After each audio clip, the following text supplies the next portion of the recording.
Hey everyone, and welcome to another episode of the Student Loan Planner podcast. I'm Rob Bertman. I'm co-hosting today with another student loan consultant, Molly Lauder. Hi, Molly. Hello.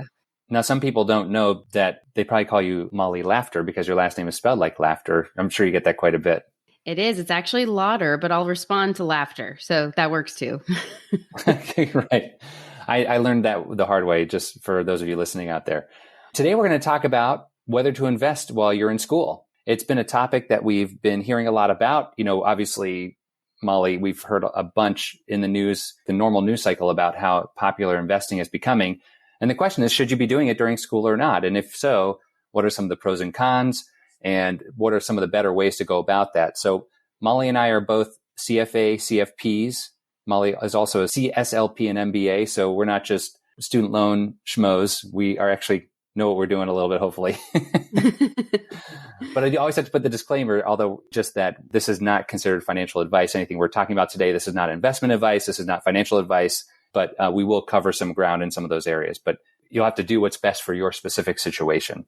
Anyway, but before we dive into whether you should invest in while you're in school and how to do that, I thought we could talk about, been getting some listener questions. One specifically was from one of our followers, I think it was either from YouTube or Instagram, on is there anything we can do during med school that can lower our student loans? So Molly, you want to tell us some of the things that you're thinking on what people can do?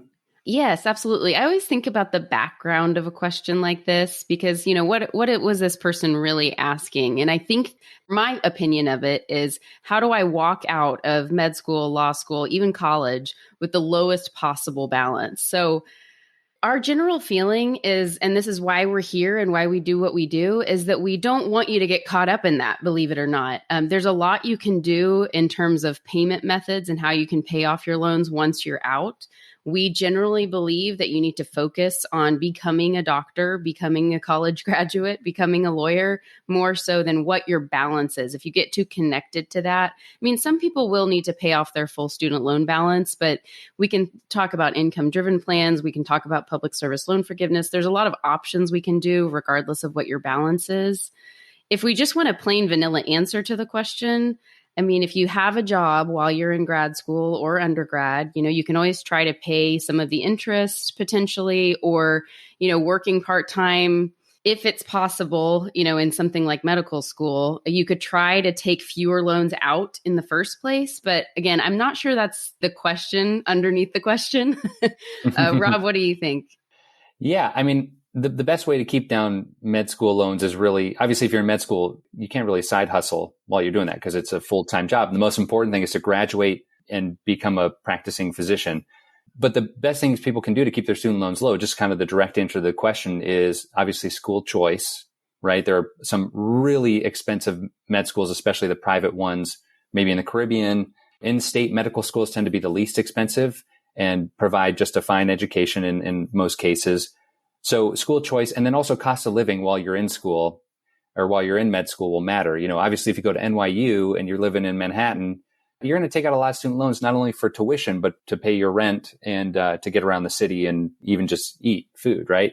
So school choice and lifestyle are the two biggest ones. But specifically for physicians, kind of like what you're saying, Molly, and I know it sounds controversial unless you've been listening to Student Loan Planner, following us for a while, but, you know, especially for doctors who have the potential for PSLF, or at least low to mid six-figure incomes, depending on the specialty, paying back the loans is going to be fairly easy for doctors. I'd say doctors have the most flexibility of paying it back between either income-driven repayment, public service loan forgiveness if they're going to work for a hospital, or if they're going to pay it back, they will usually have enough money in their income to pay it back.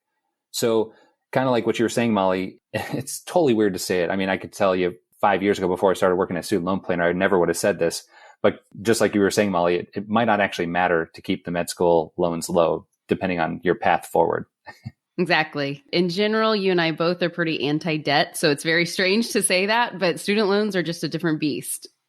Yeah, I remember when Travis, we met here in St. Louis in a co-working space, and Student Loan Planner was just starting out, and I was trying to grow my fledgling business, and he was explaining all this to me, and I'm like, there's no way that makes sense to like... that honestly you can fit the debt around the lifestyle, your career path. And he showed me the numbers, and I became a believer after some serious skepticism. Now, we don't want, obviously we know student debt is an epidemic out there. It's a big problem for a lot of people, but just know that you do have ways to pay it back. So specific to this question, there are ways to keep it low, but there are also ways to pay it back on the other end. And just as a heads up, we do not only at Student Loan Planner, we not only have post-loan consults, like after you graduate, we can help you figure out the right repayment path. But we also have pre-debt consults where if you're about to start med school, we can help you figure out, the best loans to pay back, what repayment might look like after you're through that. So you can just go to studentloanplanner.com and you'll have all the resources there to help you out with that. So thanks for the question. And yeah, we got a great YouTube channel going on. We're doing some Instagram stuff now. We've got the podcast. We've got our normal blog post email list. So we got a lot of different channels. So pick your favorite one and feel free to join us and follow us in whatever works best for you. Okay, moving on. So let's dive into the meat of this specific podcast, which is how to invest while you're in college or school, or should we be investing while we're in school? So let's just start off with a big picture view of when you Google investing while in college, I think there's over like 200 million results. So there's a lot of stuff going on out there. And obviously we're all hearing about Bitcoin millionaires, Tesla millionaires, Apple millionaires, people just throwing a little bit of money at something and all of a sudden they have more money than they know what to do with. So it's definitely on a lot of people's minds. So, but Molly, maybe you want to start us off on the conversation here? Oh my gosh. I was at dinner just last night and I heard a story about, in a very, official kind of, there was no joke in this person's voice.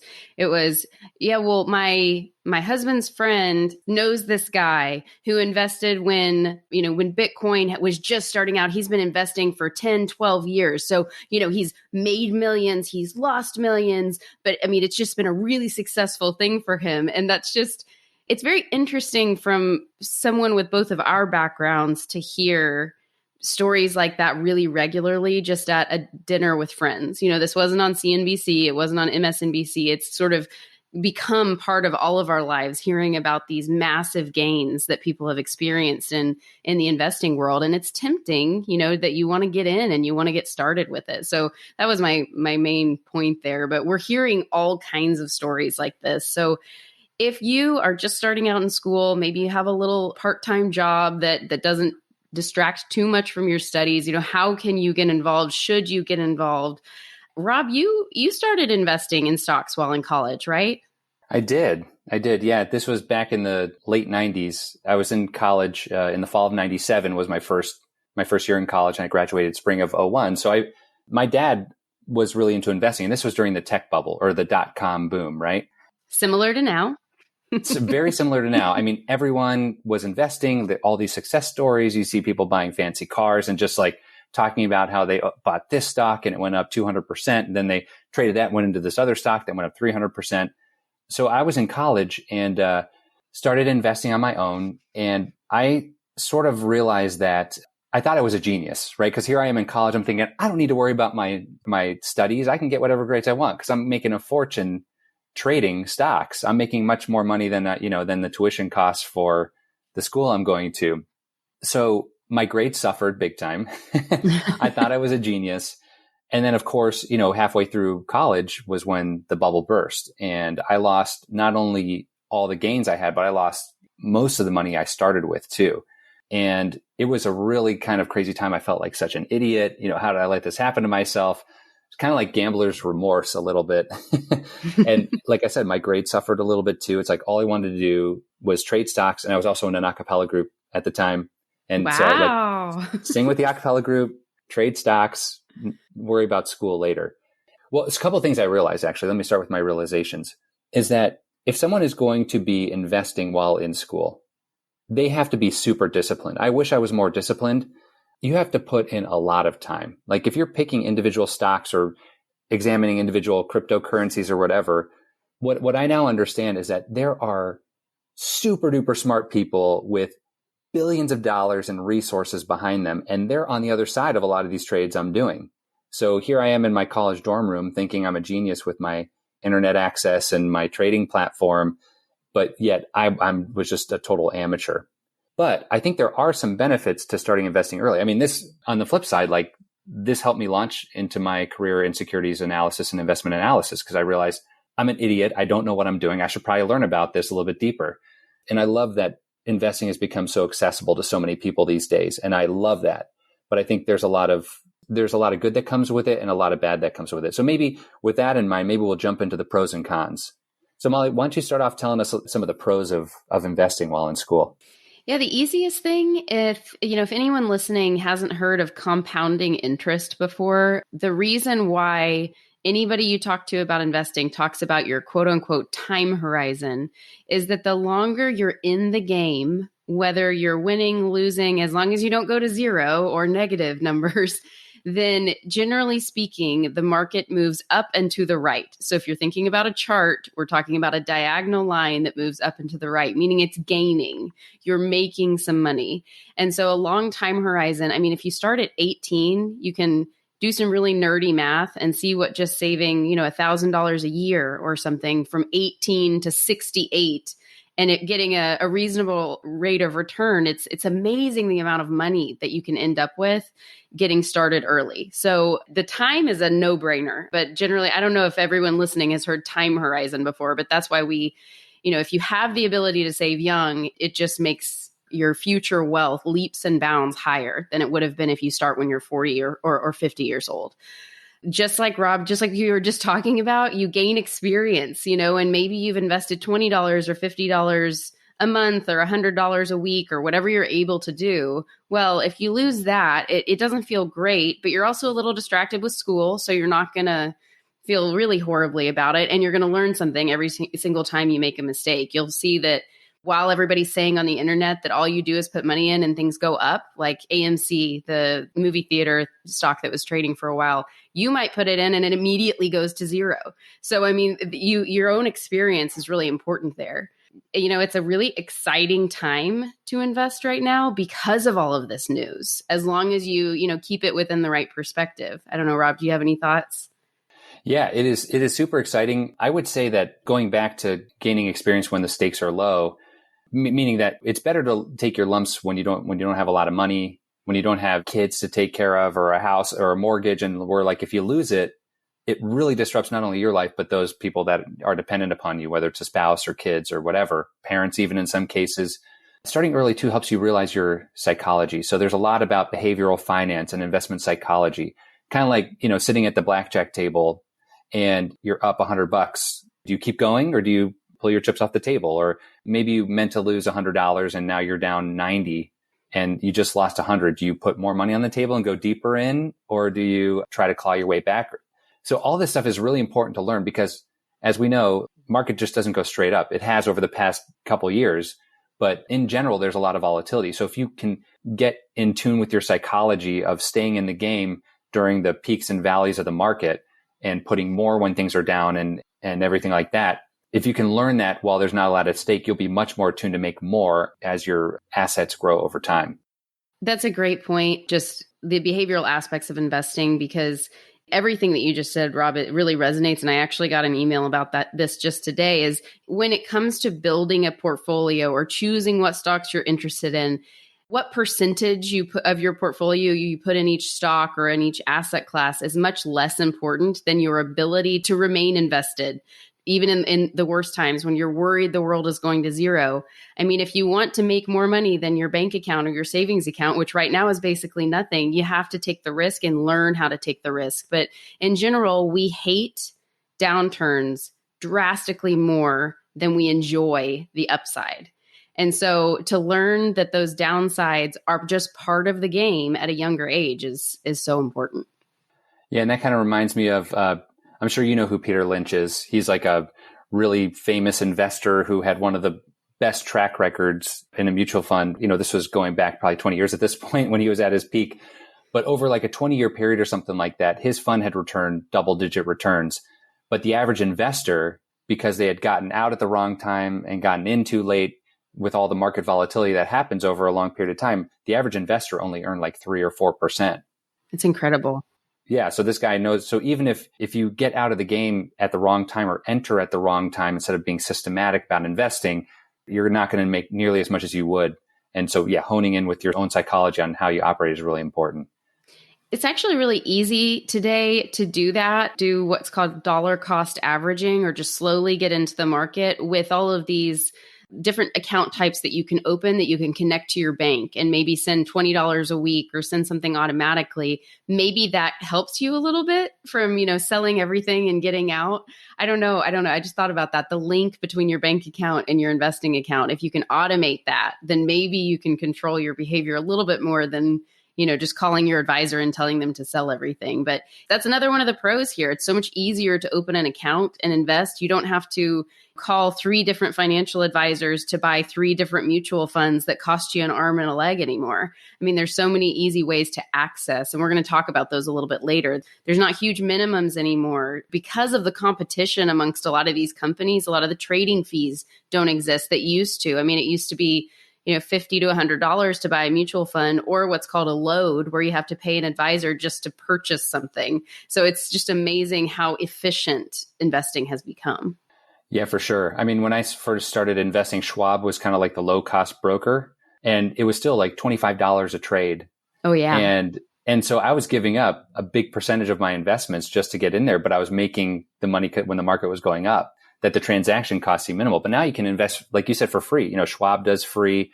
There's plenty of other things to do free. I even saw, now you can buy crypto on Venmo and on Cash App. You can buy stocks on Cash App and crypto on Cash App now. So this is all in the long term. I think it's really, really great because it makes investing accessible, and, they're kind of gamifying it too, a little bit too. But yeah, I'd say that's another pro of starting kind of like what we were talking about before, is just that anyone can access it now. The cost is low. So if you do make some trades from a transaction standpoint, it's not going to be that costly. You don't have to have $500,000 of investable assets in order to start investing. So if you're in college, you can buy fractional shares. If you want to buy a piece of Amazon, you don't have to buy one share for thousands of dollars. You could buy, a fraction of a share for $20. All this is great for the investor. So we've covered a lot of pros. So we got the long-term time horizon, getting experience while the stakes are low, just getting a part of the excitement and enthusiasm going around and learning about that. It's very inexpensive right now and easy to get into investing. Any other pros that you think we should hit on, Molly, or do you think we should jump to the cons? Well, I think if there's anybody listening that the idea of buying individual stocks is scary or intimidating, or they don't want to get on the roller coaster that might be coming with stocks, the advent of things like robo-advisors, they're very regularly talked about now. But, having worked in the financial planning world for a while, robo-advisors, there was fear that they would take over financial advisors' jobs and things like that. But really what they are is they're designed for people who are just getting started investing and sort of want someone else to choose things for them that will get them invested in different parts of the market, but maybe they don't want to do the research or do all of the background. And a robo-advisor, you'll answer some questions in order to design a portfolio for you, but they'll design it for you. So if you don't want to buy Tesla or you don't want to buy Apple, and that the whole idea of it is a little bit intimidating, a robo-advisor, which we'll touch a little bit more on later in the podcast, is a great option. For sure. And I would say in terms of the pros, this is in taking advantage of that long-term time horizon. I love the idea of someone in school possibly starting off with robo-advising because it gets them a diversified portfolio. It'll be based upon their risk questionnaire that they fill out and like their comfortability, how comfortable they are with investing. And then they'll have a diversified portfolio of different ETFs, global, all over the place. And then they can just systematically invest. And that's probably, I would say, getting started the best way to do it, to do the bulk of investing if people have the money in school. Exactly. It's like there's 2 different kinds. It's either you're doing this for total fun and just to get the experience. And that would be, buy the stocks you've heard of or that sound interesting. Or if this is truly, even though it's weird to think of when you're 18 or in your 20s, this is money for my retirement, then a robo-advisor is probably, it's the easiest way to just get started investing like you would if you had $500,000 and go to a financial advisor. Yeah, for sure. And you brought up another good point too, that, if you're thinking about buying individual stocks too, if you're thinking about learning how to invest, the best thing to do is just start by owning a small piece of a company that well, whether it's, everyone knows Amazon, right?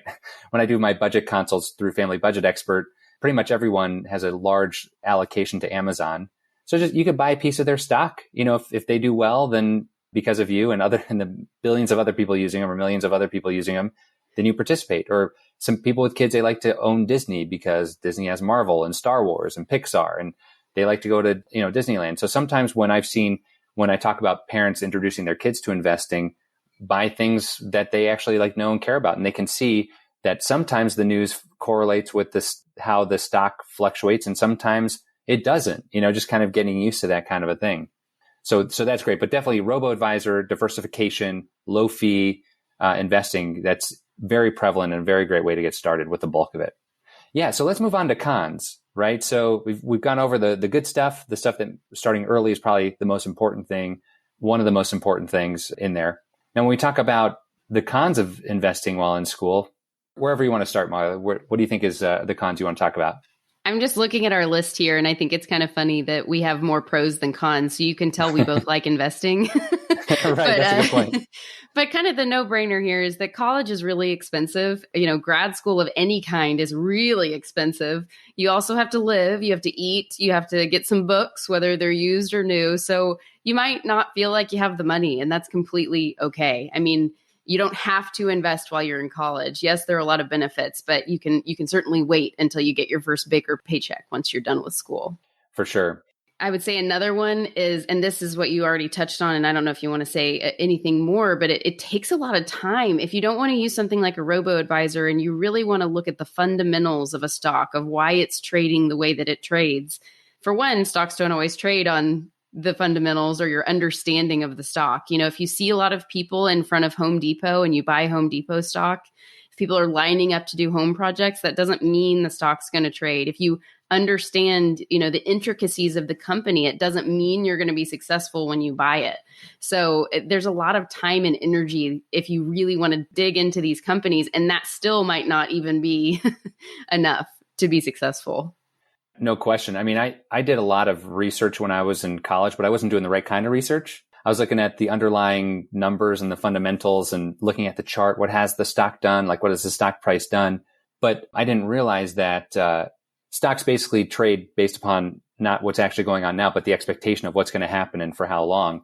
And so the company could be doing well, but go down, or company could be doing poorly, but go up. Like airline stocks coming out of the pandemic. I mean, when we were right in the middle of the pandemic, travel stocks started rebounding, but business had not yet turned around and wouldn't turn around, at least still not turned around 12 months after, the lows that we hit there. But yet they're trading at the highs before the pandemic even began. So that's kind of something to learn about. So you do have to devote a lot of time, because I guarantee there's tons of people out there that are devoting a lot of time to figuring this out. The other thing, and this is one of the things I hit on with my story, was that it can become addicting. I didn't have a cell phone back then because it was in the late 90s, right? But now with the phone in the palm of your hand, or like even on your watch, you can check your stock prices in the middle of class. You can check them in between classes. You can see how your portfolio is doing, or all your investments are doing any moment in time, out to dinner with your friends, on a date. So it can become addicting. It can zap your productivity when it comes to school. I mean, the most important reason to go to school is to get the degree so that you can earn the wage that you're working hard for. So for the amount of money that you might be able to make with maybe the little amount that you're able to invest, if any, while in school, nothing will beat getting solid grades and earning that college degree or that graduate degree in terms of your future income prospects. So just don't make the mistakes that I made, I guess. Yeah. So those are some really big cons. If number one, coming up with the money in the first place, like you said, Molly. Number two is it takes a lot of time. It can become addicting and take away from school. Now, one other thing we do have to note is that college student loans are not meant to be used for investments. So we really urge you, if you're thinking about it, to not use any proceeds from your loans in order to invest. That is not the intention of student loans, and that could get you into trouble if anyone finds out about that. So just be really, really careful about that. Any other cons that you think we should hit on? Again, maybe we're not as good at the cons as we are at the pros, but I think that maybe we should jump into how do you do it? So if you're interested in investing, you maybe have a little bit of extra money, what's the first step? And we actually have a follower or a listener question here that is, should I be investing in a Roth IRA or stock investments while I'm in school? What kind of savings do I need? And that brings up a really interesting point that we haven't touched on today, which is, yes, so student loans are a big part of going to school, obviously. Managing a budget is incredibly important. And that's a portion we haven't really talked about. There's some priorities that we feel you should set first before you start playing in the market. And some of these are maybe everybody listening here already knows these, but avoid credit card debt. I mean, if you can, student loans are there to help you pay for school. but we don't want you getting out with $50,000 of credit card debt as well. That's such a higher interest rate debt and much more difficult to pay off while you're trying to balance a new job, maybe a new apartment or home, maybe a family, and your student loan payments. So avoid credit card debt if you can. In terms of savings before you start investing, if you can have a few months worth of savings, then that's what's called an emergency fund. And having, so for example, 3 months or up to about $10,000 of savings is sort of step two. So avoid the bad debt, then, have some savings there. Do you need $10,000 of savings while you're in school? Maybe not. So could you peel a little bit of that off and invest it? Absolutely. But I think setting up those good habits early on is a great start before you start investing, because those will carry with you for the rest of your career and your life, really.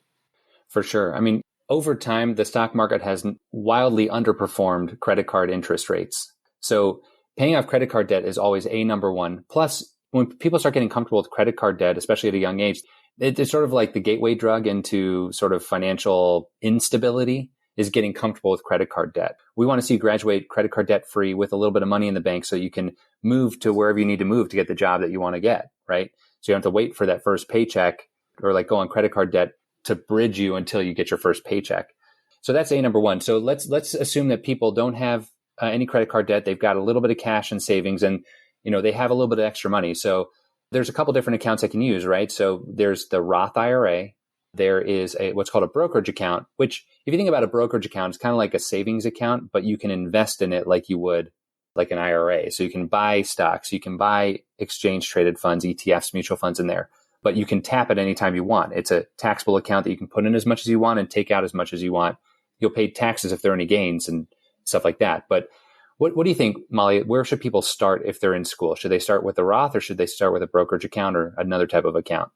One of the keys when it comes to IRAs is that you technically need to have some form of income in order to save in either a Roth or a traditional IRA. So everybody loves a Roth. I love a Roth. That was the first thing that I saved when I was in my early 20s is into a Roth because I had a job. I was out of college and was able to save that. Generally speaking, in order to save the $6,000 or so that you can save a year, you should have some sort of offsetting income to compare to that. So if you're in med school, for example, and don't have a job, it's sort of an audit risk to save in a Roth IRA if you don't have income coming in of any kind. So a brokerage account is really easy. Those are the ones that are set up with all these different kinds of apps and things that are out. Like you mentioned, and as far as taxes go, if you happen to have a banner year where you invested $100 and it's worth $5,000 by the end of the year and you sell it, if it's under a year's worth of time, that's what's called a short-term capital gain, and you'll be taxed at your income tax rate. And so there are things that happen where I was talking to my hairdresser, actually, and he sold a bunch of Bitcoin and made $30,000, and he was so proud of that, but didn't know that there was a tax impact of that. And so when we're talking about a brokerage account, you got to worry about those kinds of things. I mean, again, you made a ton of money, so you're going to owe a tax bill on it. That's kind of the way it works. A Roth, you could actually buy and sell within a Roth without a tax impact because you're not actually taking the money out until you're 59 and a half, theoretically, unless it's for a couple of other purposes. But I would start with a Roth. It protects you from touching it in terms of taking the money out to spend, which is kind of nice. But a brokerage account is really easy. And hopefully everybody listening will make $30,000 on their Bitcoin trade. But for most of us, that's not the kind of gain we're looking at on an annual basis. So it's a really easy way to get started. I don't know if that answered the question. Rob, what do you think? Absolutely. I mean, yeah, if you have any earned income, putting it into a Roth, it's not going to be taxed. So you can have that gain without it being taxed. And it's also protected, like you said, for long term. Now, Roth has different rules than like a normal traditional IRA in terms of when you can take it out and the penalties and fees associated with that. But for the most part, any money that you're putting into the Roth, you're kind of waiting until you're 60, which if you're in your 20s, that's a long time away. But again, with that long-term time horizon, if you earn 7% on your investments on average, every 10 years, that doubles. So in 40 years, that's, 2x, 4x, 8x, 16x. So you can have 16 times what you put in if you get a 7% return for 40 years. You put in 10,000, that becomes 160,000 extra that you wouldn't have had. It's pretty incredible. With the power of compounding. So yeah, if you have some money that a relative or family member gave to you that you want to put towards investing and you don't have credit card debt, then a brokerage account would be the way that you'd have to invest that. And in terms of where to go, the options are endless, right? You can go to Schwab, which has been around forever. There's Betterment, there's Robinhood, there's Cash App now. Like I said, you can now invest through that. I mean, the options are endless. Well, do you have any thoughts on what type of platform people should use to open up an account with? Like what place they should open up or what they should be looking for? I think it depends on the person. If you want sort of the hype and the excitement, then Robinhood is the way to go. I mean, that's what we've all been hearing about in the news over the last several months. If you want something that's been around for a very long time and has a pretty good reputation, there's something called the Big Three, which is Schwab, TD Ameritrade, which has actually been purchased by Schwab, and Fidelity. So those are the companies that have the tenure behind them as far as trustworthiness and things like that. But I mean, Vanguard, Betterment, Vanguard's really not really newer, but I guess it's the fact that they've made it easier to invest for every person is a little bit newer. And then Betterment is definitely newer. It's one of the robo-advisors that we talked about earlier. I think it comes down to, do you want the hype? Do you want the reputation and the tenure that you have? Has it been around a long time? But really what it comes down to is you're going to be logging into this fairly regularly. What is the easiest for you to use and the easiest to understand? I think that's a great point. I mean, it's kind of like any other type of advice. You know, what advice is the best advice? Well, it's the one that you'll stick to and the one that's going to work, you know? It's kind of like when people are budgeting, it's like, do I do the 80-20? Do I do the 50-30-20? Do I, save 10% of my income? And, how do I deal with my budget? The bottom line is whatever system works for you is the one you should do. It's better to do something as opposed to doing nothing. Absolutely. If you want sort of tried and true, set it and forget it, I'd say Schwab, Betterment, Vanguard are great. But if you do want that excitement, Robinhood's obviously great. Cash App is now getting in the game. But just be careful with those, right? Because these platforms are designed to get you to look at the numbers often. And Yes. We know that the more often people look at the numbers, unless they're professionals, and even professionals fall prey to this, but you're going to end up maybe making decisions that might not be best for your long-term future with that. It's kind of like looking at the roulette wheel. I keep on using casino analogies, but it's kind of like looking at every single number of the roulette wheel before you decide whether you're going to bet on red or black, So don't quote me on this, but this is a bit of a dated study, but I think Fidelity does it pretty regularly. They did a study on what accounts did best or performed best of all of the accounts that they had. And the best performers were accounts where the account owner had passed away. So essentially, in terms of thinking about checking your app all the time and, on the other side, just setting it and forgetting it. Well, the set it and really forget it accounts were the ones that performed the best at Fidelity over the given time period that they studied. So, wow, that's an amazing that stat. Helps. Yeah. It doesn't surprise me. I mean, over time, the market has gone up, but there have been periods where the market has done nothing. Okay, so from like 96 to 2000, the market went up 100% or something like that. Then from 2000 to 2003, it went down 50%. So it was right where it was at the beginning of the tech boom. Then it doubled again into the housing bubble in 2008. So you're back to where you were at the peak at the tech bubble. And then it fell back down 50%, in 09, which took you right before the tech bubble even started. So even though there were these huge run-ups and massive sell-offs, if someone had held their money over that 15-year period, then they would have broken even. But those who systematically invested in dollar cost averaged ended up drastically beating the market over that time because they're buying on the dips. And they're buying less when the market goes up. So that's where the systematic investing comes in. So even if the market does stay flat, that systematic investing is going to be really important. But if you don't touch it and you have a big run or there's a big sell-off, you won't get in or out at the wrong time either. So, but that's a fascinating stat. I'd never heard that before, but I'm not surprised. I know we need to find the official stat and share it through social media or something like that, the actual story. I wonder if they've continued with it because it was several years back that I read that, but. Yeah, if someone finds that, if one of you out there listening finds that out, leave us a note. We'd love to hear from you and see that. I know, Molly, you've been hearing a lot about Acorns too. And is that a good place you think to invest? Or maybe you could explain a little bit of how Acorns work and if that would qualify as a good place to do this while in school.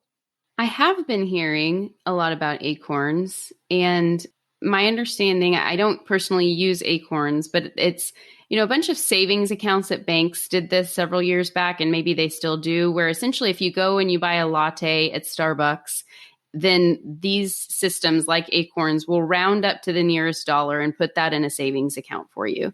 And so I've actually been asked by a lot of clients recently of what do you think about Acorns? Generally speaking, I personally feel that I'd rather just do that in a savings account and not worry about investing that. I mean, you're talking about pennies over time, which absolutely add up. But ultimately, I'd rather just have that in an accessible savings account, that roundup. It just, in my experience, seems to cause just yet another account that's open that you kind of forget about, you don't do anything about. And I'm sure there's a story out there about somebody that forgot about it and it did incredibly, or we'll definitely hear those stories in years to come. But I think that simplicity is really important, especially when you're in school, and even when you get out, the fewer accounts you can have, the better. So I personally, I don't know, this is just my opinion, I'd rather choose something like a Schwab and just open one account that's a taxable brokerage account, maybe a Roth as well, and put money into those over time rather than having the auto draw. If I had an auto draw, which I had at one point when I used Bank of America, I think that's who had it back in the day, then I would just have that within my bank and keep it simple, not add yet another app that I have to, log into and keep track of. What do you think?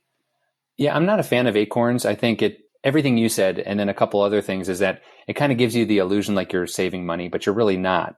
You're not saving enough for it to matter. I'd rather have a systematic, larger chunk of money that is going towards it on a regular basis. The other thing is that it's sort of like how credit card points and cash back rewards work on credit cards, where it sort of like incentivizes you to spend more money. It's like, oh, I'll treat you today because I'm going to get an extra 25 cents when I round up. Meantime, you spent an extra $15 to save 25 cents. It doesn't make sense. But there's a reason that they do this, right? Because they want the more transactions, the more that they make in those transaction fees. And if you're thinking every time I spend, I save, people end up worse off because they end up spending more than the saving gets them to. So I would also shy away from that too. I'd rather go with one of the other ones we talked about. So now let's move on and talk a little bit about what types of things should people invest in. We've talked a little bit about this already, but maybe we, individual stocks, indexes, ETFs, crypto. How should people think about investment selection when they're in school? This is contrary to what you did while you were in school, but I think, once again, simplicity is the best option. So whether that's a robo-advisor, there are funds out there called target date funds or balanced funds. It's one fund, or it's really hard to find a balanced fund ETF, I've found, but you could purchase a balanced fund mutual fund. And what that gives you is, for example, what might be called a 70-30 portfolio. So 70% of what you invest is invested in stock-like things, and 30% is invested in bond-like things. That's just one fund. So if you can find a way to do that without big trading fees attached, then to me, that's really attractive and really easy. But because of the time horizon, another kind of anecdote, sort of like the Fidelity dead accounts anecdote, is that, if we could all buy the S&P 500 at 18 years old and hold it till we're 60 and just put our helmet on or our blindfold on and not look at it, the long-term return, there might be periods of 10 years where the return's low, but in general, at 18 to 26, maybe even 30 years old, just buying something that matches the S&P 500 couldn't hurt either. To me, it's keep it simple, stupid. Try to make it as straightforward, unless you find this, this is a passion of yours and you want to purchase the stocks that you're interested in. Yeah, I totally agree. I mean, I'm thankful for my experience of losing all my money in college, which is kind of weird. I can say that 20 years later, but at the moment, it was horrible. But if you want to invest for long-term wealth, like if you're a FIRE person, or like you really want to maximize and kind of build your wealth over time, totally agree. Use a robo-advisor or buy a target date fund. Just kind of keep it simple, systematically invest over time, diversified portfolio. It'll grow on its own from 18 to 60, just like you said. If you are interested in dabbling a little bit in individual stuff, it's really tempting to go all in and say, I'm going to go all in on crypto and buy Tesla and buy GameStop and AMC and all these stocks. But history shows that that's actually, it seems like an easy way to make money in the short run, but it's a horrible way to make money in the long run. In fact, it's a great way to lose money in the long run. So I like the idea of sort of this blend of index and play kind of a thing. So I'd say probably 80%. I've increased the allocation over time because it's so easy to invest individual stocks now because you can buy fractional shares for no transaction fees. So 80% should go into something that's pretty stable, monthly withdrawals, monthly contributions.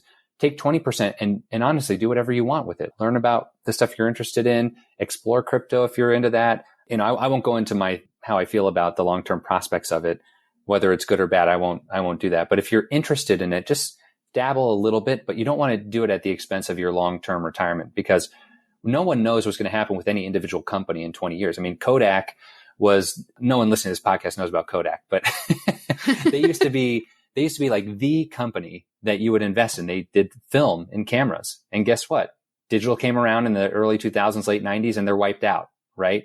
So even a rock solid company like that can go belly up. Even solid bank stocks in the financial crisis went down. Some of them are gone for good.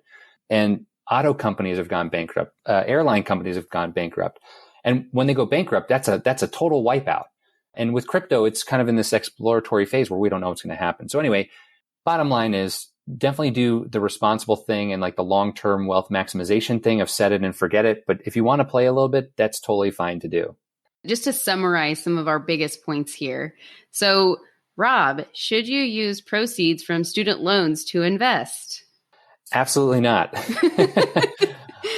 If you go on like the application when you apply for student loans, that is not one of the acceptable uses for them.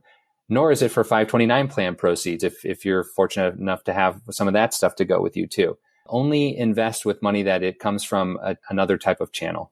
So if you're working in school, you've got a little bit of money left over, we feel good about that. Yeah, exactly. Or if you get family gifts for graduation, and you want to start dabbling with that, you can do that. I think all that's okay. I would actually encourage it. I mean, from my perspective, I think it's good to start early and just start messing around if it's something that you're interested in. But again, as we know, getting your degree is much more valuable over the long run than, sort of dabbling and investing while you're in school. Absolutely. Yeah. And so we've talked, I guess you could talk a little bit about a hybrid between undergrad and graduate school that we've talked about so far. But, I know that you had some interesting experiences with your investments that you had built up post grad school. So you want to tell us a little bit about your story? Yeah, I didn't start investing in college, so I didn't start in undergrad, but I was actually given a gift by a relative, and I was working at the time. So I was able to put my $5,000 into a Roth IRA, and I happened to be working for a financial advisor at the time. So I thought it might be interesting to mention that even if you're not working for a financial planner at the time, if your parents use one, they might be willing to take a look for you and help you on your first, if you wanted a financial planner. I think a robo-advisor is a great option as well. But I started with my $5,000. I said, what do I put this in? And it was a mixture of, I think, 4 or 5 mutual funds and 1 ETF. And believe it or not, I have not touched it. Mine is a dead person's account. But it's, when it came to going back to school, so I was about 24 at the time. I went back to grad school for my MBA at 26. And one option would be to take some of that out and use it to help pay for school. So I think that's something that, if you get started investing in college and then you decide to go to graduate school, should you touch those accounts and take money out of those accounts? And I really think that's a personal decision. My now husband, but at the time we weren't dating, he kind of liquidated everything that he had saved 401k wise, Roth IRA wise to pay for education. And that's one of the allowable reasons to take money out of retirement accounts before you're 60 years old. His loan balance there was a serious dent taken out by doing that. I elected to leave it, and we ended up paying our loans off at the same time. So it's not something that I don't think we have like a direct piece of advice on which path you should take. I just personally valued the longer time horizon and keeping that money invested over getting rid of the debt. But I think just like every one of our consults, I think that's a personal decision of will it feel better to be out of debt, or will it feel better when you're 70 or 75 to have saved all that money? I don't know. That's really a personal decision, I think. Have you and your husband kind of debriefed about how you would have done it differently or not, looking back now?